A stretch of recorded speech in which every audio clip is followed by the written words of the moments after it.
27장의 말씀은 결국 하나님의 백성이 주님 안에서 어떻게 보호를 받는지 종말론적인 그 시각에서 과연 하나님께서는 우리를 어떻게 보호하시는가, 그날에라고 27장 1절의 말씀을 시작합니다. 그날에 여호와께서 그의 견고하고 크고 강한 칼로 날랜 뱀 리워 야단 곧 꼬불꼬불한 뱀 리워 야단을 벌하시며 바다에 있는 용을 죽이시리라.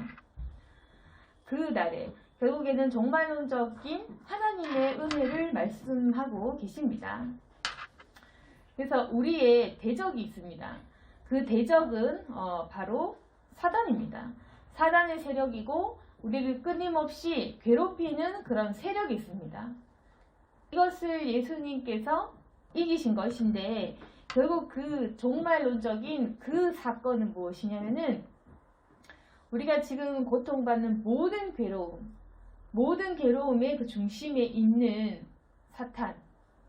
그래서 여기에서는 뱀, 리워야단, 꼬불꼬불한 뱀, 바다에 있는 용 이렇게 비유하고 있는 이 사단은 결국에는 여호와께서 그것을 죽이실 것이다.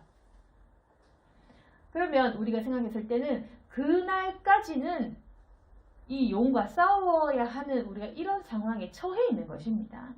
결국에는 그날에 하나님께서 그 용을 죽이실 것이다.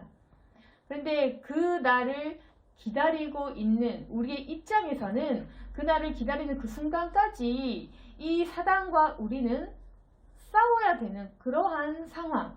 그래서 이 땅의 고통이 우리에게는 아마도 멈추지 않을 것입니다.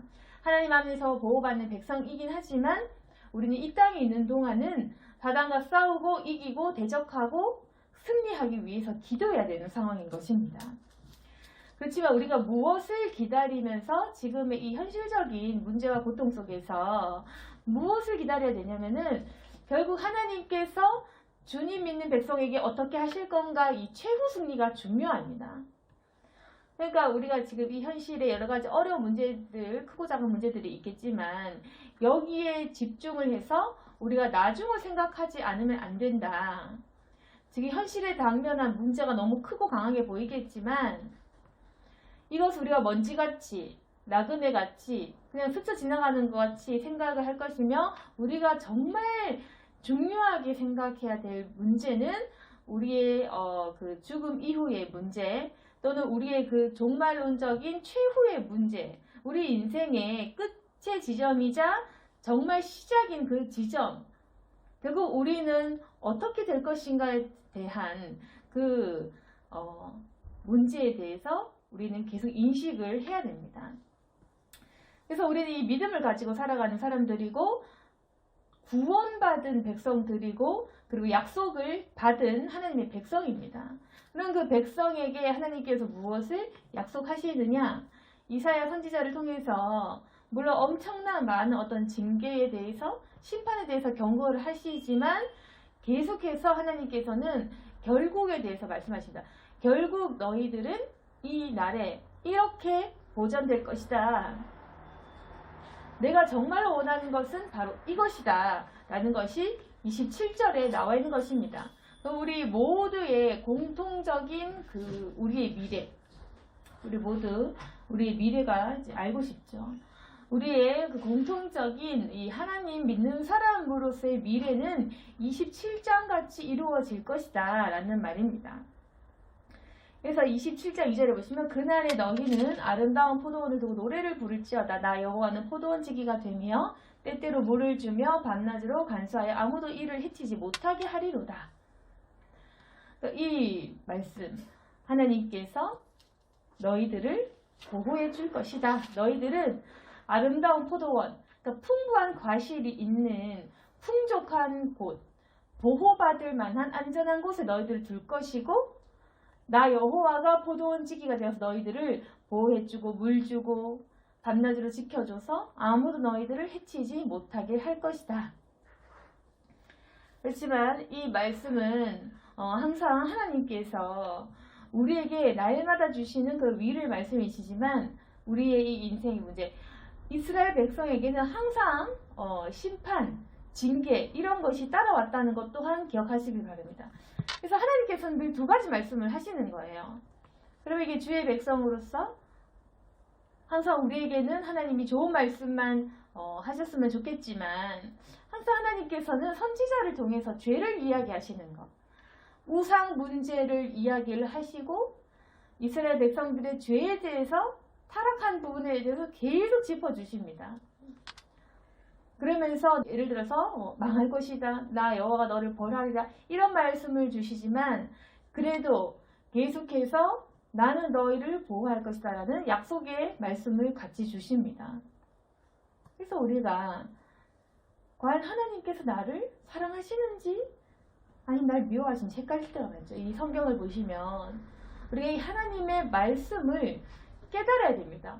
우리가 어떨 때는 내가 죄 지을 때는 하나님이 마치 나를 미워하시는 것 같고 벌하시고 심판하시는 것 같고 나를 버리신 것 같고 그렇게 하겠지만 우리가 이 하나님의 마음, 하나님의 그 어떤 진심을 우리가 봐야 된다. 그러니까 깨달을 때 우리에게는 은혜가 임하는 것입니다. 그래서 하나님께서는 정말 우리에게 원하시는 것은 용서하기 위한 것이다.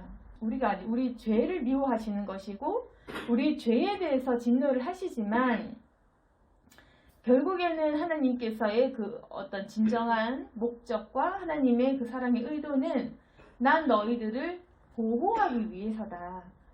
그리고 나는 너희들을 보호하기 위한 그런 계획을 가지고 있다. 너희들이 지금 당장은 이해하지 못하겠지만 나는 결국에는 너희들을 지키고 보호하는 자가 맞다는 것입니다. 그래서 4절에 보시면 나는 포도원에 대하여 노함이 없다. 이제 하나님의 진노는 끝이 난다는 것입니다. 그래서 찔레와 가시가 나를 대적하고 싸운다 하자 내가 그것을 밟고 모아 불사를 것이다. 그래서 찔레와 가시 같은 하나님을 대적하는 존재가 있다고 하더라도 하나님께서 그것을 밟고 그것을 무찔러 버릴 것이다. 그래서 이 포도원에 대해서 보호할 것이라는 뜻을 이야기하고 계십니다. 그런데 찔레와 가시, 그러니까 이 하나님의 백성을 괴롭히는 원수들을 의미하는 게 찔레와 가시인데 이 찔레와 가시, 하나님의 원수들에게까지도 구원의 기회는 열려 있다. 어떤 이방 나라에 대한 그런 이야기겠죠. 그래서 5절에 보시면 그래야지 아니하면 내 힘을 의지하고 나와 하친하며 나와 하친할 것입니다. 나는 하나님의 백성에 대해 이제는 진노가 끊어질 것이고 그리고 그 백성의 원수들이 나를 대적하고 싸운다 하더라도 내가 그것을 밟고 불사를 것인데 하지만 하나님의 백성의 원수를 할지라도 만약에 여호와께 돌아온다면 그들에게까지도 나와 화친할 수 있을 것이다. 완전한 하나님의 회복과 용서를 의미하는 것입니다. 그래서 후일에는 야곱의 뿌리가 막히며 이스라엘의 우미 돋고 꽃이 필 것이라 그들이 그 결실로 지면을 채우리로다. 하나님의 교회를 의미합니다. 그래서 이제 나중에는 야곱의 뿌리가 박힐 것이다. 그 결실로 지면을 채울 것이다. 하나님의 백성이 모여서 이제 하나님의 말씀을 믿고 참된 기독교의 이 믿음의 전파가 이루어질 것이다 라는 뜻이겠죠. 그래서 하나님께서 종말론적으로 결국 우리를 보호하실 것이고 용서하실 계획이신데 그래서 우리는 그러면은 약간의 그런 의문이 듭니다. 그런데 왜 이렇게 사랑하시면서 나를 이렇게 치시고 내가 예수님을 믿는데도 왜 잘 안 풀리냐. 그런데 7절의 말씀은 이제 이렇게 우리에게 이야기를 합니다. 주께서 그 백성을 치셨던들 그 백성을 친자들 치신 것 같았겠느냐.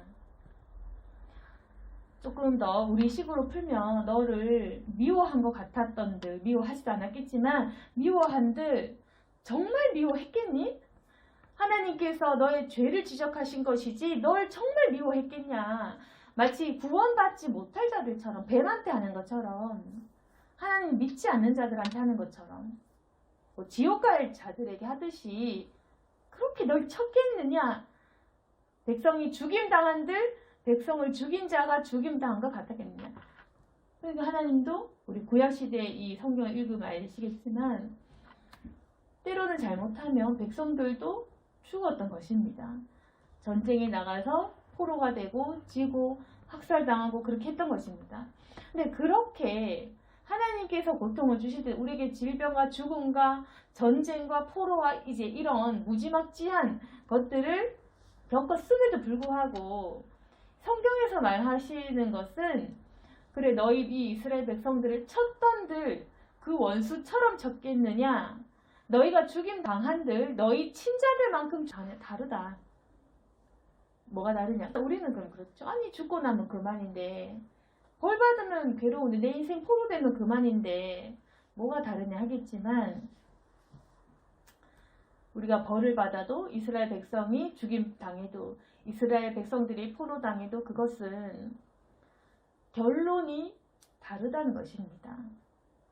너희들을 아무리 치셔도 너희들을 아무리 죽임 당하게 하나님께서 때론 70년간의 어떤 벌, 몇 년간의 어떤 벌 내리신들 너희는 너희들을 죽였던 그 자들과는 결론이 다른 자들이다. 너희들은 용서받을 자들이다. 너희들은 결론적으로는 하나님의 백성이고 보호받을 것이고 심판의 날에 하나님께서 건져주셔서 구원받을 자들이라는 것입니다. 그래서 8절에 보시면 주께서 백성을 적당하게 견책하사 쫓아내실 때에 동풍 부는 날에 폭풍으로 그들을 옮기셨느니라. 그래서 이제 이것은 하나님께서 백성들을 적당하게 견책하신다. 적당하게. 그러니까 너희들이 너무 심하게 무너질 만큼은 견책하지 않으실 거야. 적당하게 너희들이 하나님께로 돌아올 때까지만 돌아오는 그 정도까지 적당하게 하나님께서 견책을 하시는 것이지만 바벨론 포로에서 풀려났던 그날같이 동풍 부는 날에 폭풍으로 그날을 옮기셔서 시리아의 어떤 뜨거운 사막에서 불어온 그 바람에서 바벨론 포로 돌아온 그것 같이 하나님께서는 정해진 때가 되면 너희들을 포로에서 건져주신다. 그래서 우리가 만약 지금 하나님 앞에서 고난을 받고 있다면 이 말씀을 잘 기억하시기를 바랍니다. 아무리 우리를 하나님께서 뭐 때로는 치신다 이런 마음을 가질 때도 있겠죠. 하나님께서 나를 좀 벌을 하시나? 하지만 하나님께서 우리를 적당하게 견책하시고 결국에는 나의 이 포로된 삶에서 건져주실 것입니다. 그게 중요한 겁니다. 나를 건져주신다. 그리고 나를 진정으로 미워하시는 법은 없다. 내 끝과 결말은 하나님께서 나를 사랑하시고 안아주시는 것이 결말인 것입니다. 하나님께서 포도원 지기가 되어서 나를 행복하게 해주는 것이 우리의 결말인 것입니다. 그래서 하나님께서 그럼에도 불구하고 우리 인생에 우리가 왜 견책당하고 때로는 벌받아야 되냐면은 그 9절 말씀 때문에 아세라와 태양상이 다시 서지 못하게 하려고 우리 마음에 우상을 없애는 이 문제에 대해서 하나님께서는 확실하게 고치시는 것입니다. 그래서 이스라엘 백성들이 결국에는 금송아지를 세우고 이런 식으로 계속해서 사람이나 어떤 그 뭐 동물이든지 무엇이든지 신상을 만들어서 숭배하고 계속해서 태양신이나 다른 우상을 숭배했던 그 문제에 대해서는 절대로 그냥 넘어가는 법이 없었던 것입니다. 우리가 하나님보다 돈을 숭상하고 하나님보다 사람을 숭상한다면은 이것에 대해서는 하나님께서 모르실 것이다. 그래서 하나님께서 그 우상 다시는 너희 안에 세울 수가 없도록 철저히 우리의 우상을 파괴하도록 그렇게 우리를 견책하시고 다스릴 것이라는 겁니다. 하나님께서 주의 백성을 다스리는 방법은 이런 것입니다. 그럼에도 불구하고 9절에 야곱의 불의가 속함받은 너희의 그 불의함, 너희의 죄악들은 용서받을 것이다. 그리고 너희들의 죄를 예수님께서 해결할 것이다. 그래, 이것을 알고 있는 것이죠. 그래서 10절에 보시면 대저 견고한 성읍은 적막하고 거쳐 항범에 버림받아 광야 같은 즉 송아지가 거기에서 먹고 거기에 두고 그 나무가지를 먹어 없이 하리라. 가지가 마르면 꺾이나니 여인들이 와서 그것을 불사를 것이라. 백성이 지각이 없으므로 그들을 지으신 이가 불쌍히 여기지 아니하시며 그들을 조성하신 이가 은혜를 베풀지 아니하시리라. 이것은 이스라엘 백성에 관한 얘기가 아니겠죠. 대저 견고한 성읍, 하나님 앞에 돌아오지 않는 자들, 이스라엘 정복자들, 예를 들어서 니느웨와 바벨론 같은 그러한 도성들, 너희들의 원수가 세운 그 견고한 성읍은 적막하고 그것들은 꺾여지고 불살라질 것이다. 지각이 없는 백성들은 그들을 지으신 이가 불쌍히 여기지 아니하실 것이다. 은혜 없는 자들에 대한 문제, 선택받지 않은 자들, 그것들을 의미합니다. 여기에 대해서는 바로 하나님께서 심판을 베푸신다는 것이 적혀 있는 것이죠. 그래서 12절에 결론적으로 우리의 그 미래, 종말에는 너희 이스라엘 자손들아, 그날의 여호와께서 창이라는 하수에서부터 애굽 시내까지 과실을 떠는 것 같이 너희를 하나하나 모으시리라. 결국에는 하나님께서 이 알곡을 모으시는 것입니다.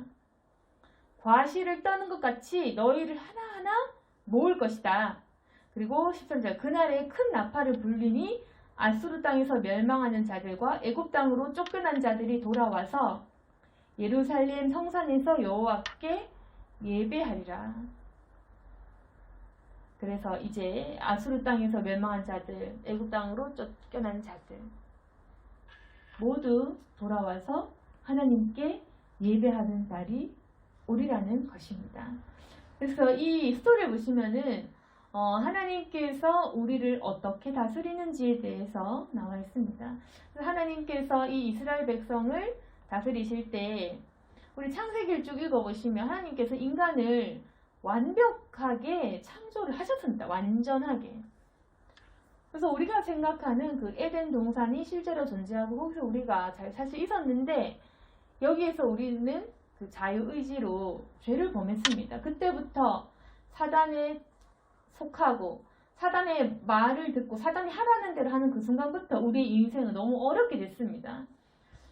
죄가 들어온 순간 그 죄가 너무 번성해서 우리가 계속해서 우상을 숭배하고 우리도 예수 믿는 것 같지만 사실은 하나님보다 더 믿고 의지하는 부분들이 있겠죠. 그게 우리의 자녀가 될 수도 있고 부모가 될 수도 있고 물질이나 사람에 대한 부분이 될 수도 있는 것입니다.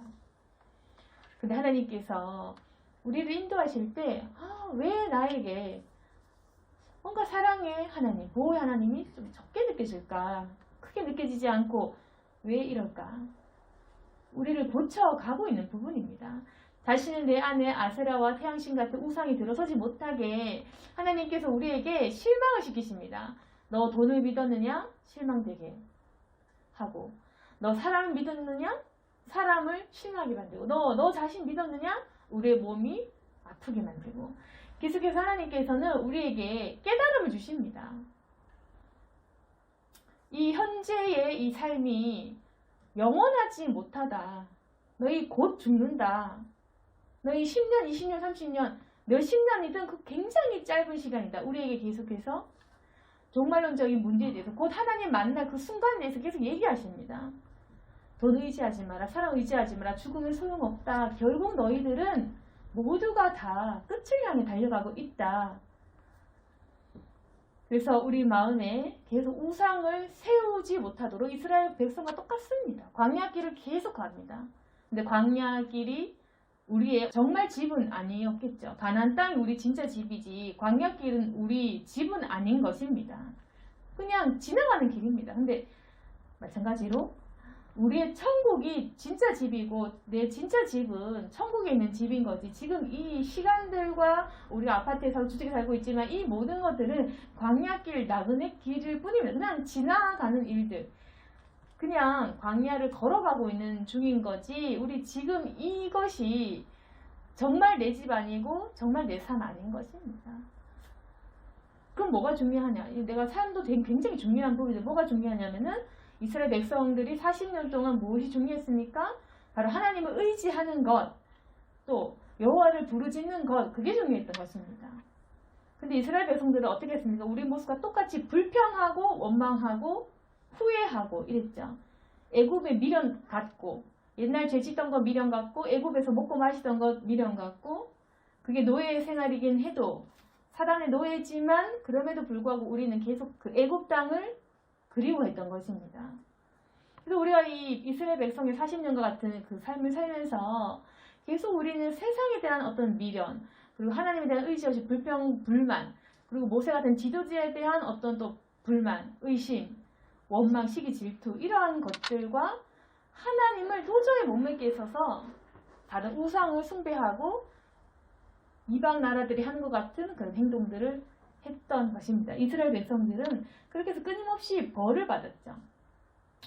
우리가 성경을 읽으면서 이스라엘 백성들 왜 이렇게 말을 안 들을까? 말 안 들으니까 맞지. 우리가 사실 창세기 출애굽기 읽어보면 좀 납득이 되죠. 우리가 이스라엘 백성들은 왜 이렇게 말을 안 들었을까 하면서 이게 읽어봤을 때 우리가 사실 이들을 보면 이 글이 다 납득이 될 것입니다. 근데 우리가 객관적으로 우리의 인생은 잘 들여다보지 못하고 있습니다. 근데 나도 역시 마찬가지로 이렇게 이스라엘 백성같이 불평하고 예전을 그리워하고 하나님을 의지하지 못하기 때문에 순종을 못하기 때문에 우리가 계속 하나님께서 견책하시는 상황들이 온다. 그래서 우리가 늘 매맞고 견책당하고 우리의 우상을 버리는 그러한 어떤 시험과 고통 속에서 사실은 우리 살고 있습니다. 그럼에도 불구하고 하나님께서는 약속된 것이 있다. 걱정 말아라. 아무리 내가 너희들을 견책해도 다른 나라 사람 애굽인들한테 하던 것처럼 그렇게 하지 않는다. 내가 너희들에 대해서 친들, 너희들을 견책한들 결국 나는 너희 용서할 거다. 용서할 거고 잠시 뒤면 지나갈 것이다. 결국 내가 원하는 것은 너희들을 보호할 거고 용서할 거고 너희 죄를 없이 할 거고 너희들은 그냥 죄 속량 받을 거다. 그러니 지금 이 자리에서 너희가 계속 나를 의지하고 순종하여라. 결국 마지막 날에는 내가 알곡으로 너희들을 모아서 큰 나팔을 불 것인데 모든 자들이 돌아와서 하나님께 예배하는 완전한 나라를 너희들에게 인도해 줄 것이다. 우리가 바로 그것을 기다리면서 천국을 바라는 것입니다. 그러면 우리가 지금 해야 될 일은 지금 현실의 문제는 어렵고 우리가 기다린 이 천국은 그립고 그러나 이 현실을 견뎌야 되는 문제가 우리에게 남아있는 건데 하나님을 의지하면서 응답받는 그 시간들이 필요한 것입니다. 먼저는 우리가 하나님께 기도해야 되고 마음으로 의지해야 되고 그리고 현실 속에서 이 응답들이 일어나는 삶을 사는 것까지 해야 우리가 이 땅을 기쁨으로 살면서 하나님의 나라를 전파하는 것까지 할 수 있는 것입니다.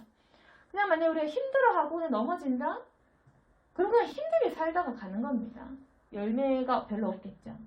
하나님의 말씀이 전파되기 어렵겠죠. 그렇죠. 우리가 믿음으로 의지하고 승리하고 능력받아서 여호와를 기뻐하는 데까지 이르러야 그래야 하나님의 그 이름이 이 땅 가운데 전파되는 것입니다. 그래서 우리의 과제는 바로 그것이 우리의 사명이다. 내가 이 시간에 하나님 앞에서 이스라엘 백성들 같이 불순종하지 않고 순종하는 자들이 되고 그리고 하나님을 의지하고 부르짖고 기도해야 되고 그리고 그 기도의 응답이 열릴 때까지 우리는 하나님께 붙잡아야 된다. 그래서 그 응답들이 열리게 되면 결국 하나님의 교회가 세워지고 주의 나라가 전파될 것입니다. 오늘 말씀을 통해서 우리가 반드시 하나님이 나를 살리신다, 건지신다 이 믿음을 절대적으로 가지시고 하나님의 사랑을 끝까지 의심하지 않는 저와 여러분이 되기를 소망합니다. 아멘. 기도하겠습니다. 거룩하신 하나님 아버지, 우리는 주님의 백성입니다. 그리고 하나님께서 내 모든 죄를 상량하실 것이고 내가 어떤 죄를 짓든지 간에 용서하실 것입니다. 그러나 지금 나에게 있는 이 불순종과 죄의 문제에 대해서는 하나님께서 견책하시고 또한 가르쳐 주십니다. 하나님 속히 깨닫게 도와주시고 주만 의지하고 바랄 수 있도록 도와주옵소서. 또한 때로는 우리가 이해하지 못할 상황과 고난도 있을 것입니다. 하나님 그 상황 속에서도 여호와를 신뢰하고 의지할 수 있도록 도와주옵소서. 미처 내가 다 깨닫지 못하는 부분이 있더라도 하나님을 기다릴 때 주여 우리가 낙심하거나 실망하기 전에 우리를 도와주시고 건져주옵소서. 불쌍히 여기시고 긍휼히 여겨주시옵소서. 우리 모두에게 자비를 베풀어 주옵소서. 예수님의 이름으로 기도드렸습니다. 아멘.